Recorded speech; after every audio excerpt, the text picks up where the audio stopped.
Good morning, everybody. So speaking of some cool weather, but look at this cool moon shot. So this is our first of 3 supermoons that we're expecting over the course of the next few months. This is a great shot. We are looking at temperatures this morning a little bit cool, so grab the light layers before you head out the door if you're getting your kids ready. But we are definitely looking at a little bit more of the weaker offshore breezes picking up. So this in turn will mean temperatures for inland communities will be a little bit warmer this afternoon. As we head into the latter part of the day, we do have a little bit more of the low clouds and fog this morning. So that also means that we have some patchy clouds. So as the clouds clear, we'll see more sunshine and again, warmer temperatures for some of our inland communities. Here's a look at our highs this morning. 62 for downtown LA. We have these 50s, mid 50s for Pasadena, and we also have some mid 50s for San Bernardino, low 60s for Malibu. All right, here is a look at our next weather headline. We are tracking some really quiet conditions as we head into today and also tomorrow. And then but we're looking at temperatures, as I mentioned, a little bit warmer because of those weaker offshore winds, but we're watching what happens at the end of the week because we have an influx of tropical air from Hurricane Priscilla that's still spinning off the coast of Mexico. So some of that tropical air, the remnants of it, will start to move into our region, and that could produce some showers and some isolated thunderstorms as we head toward the end of the week, Thursday and Friday. The good news is that we'll have another system to the north of us that's going to push a lot of this tropical air out. So it'll be cooler and drier as we head into this upcoming weekend. Here's a look. I want to show you the clouds this morning because we actually have a little bit more cloud cover compared to what we saw yesterday morning. So here's a quick shot. You can see not a lot of it has gone inland, but we're definitely looking at the clouds right near the coast, the Malibu area, Santa Monica, also Manhattan Beach. And over the course of the last few hours, we started to see a little bit more of the clouds moving in to Long Beach.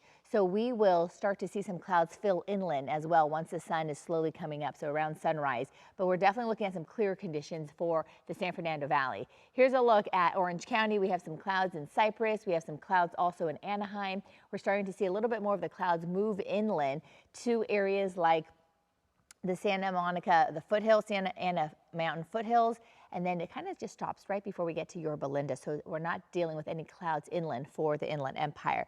Once the clouds do clear, here's a look at what we can see for the afternoon. We are looking at these temperatures topping out in the low 70s for San Clemente, 78 for Santa Ana, and then we also have those high 70s for Mission Viejo, and then we're looking at 90s expected inland for the Inland Empire. You could see Lake Elsinore at 90 degrees. We're looking at temperatures also in the 90s for San Bernardino, so obviously just a little bit warmer than what we saw yesterday, again, because the weaker offshore winds are helping to dry things out and warming things up. Right along our foothill communities, we're going to still stay in the low 80s.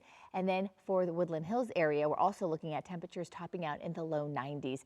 So again, a lot of far inland communities are dealing with slightly warmer conditions.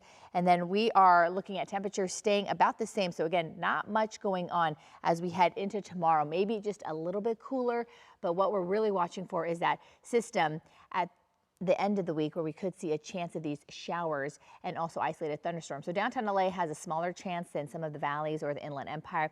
As Hurricane Priscilla continues to move into colder ocean waters to the north, it will lose its steam. But again, we're still going to get that tropical air influx by the end of the week. So take a look at this future cast. You can see nothing going on through tomorrow. Then by the time we head into Thursday afternoon, Thursday evening, we start to see a little bit more of that moisture coming up from the south. So Orange County, Inland Empire will get hit first, and then you can see it moves over to LA and Ventura County as we head into Friday. Stays with us for Friday, and then by Saturday morning, it looks like it's slowly trying to push out of here. So temperature-wise, we will feel a little bit more of that humidity. It's going to feel about the same if you're looking at it number-wise, but we will have that influx of humidity Thursday and Friday, and then it will get a little cooler and drier just in time for the weekend. Valleys, we're looking at a high today of 91, dropping to the mid-80s for the second half of the week, and then we're looking at temperatures by the weekend in the low 80s starting Saturday. All right, Kalina, back to you.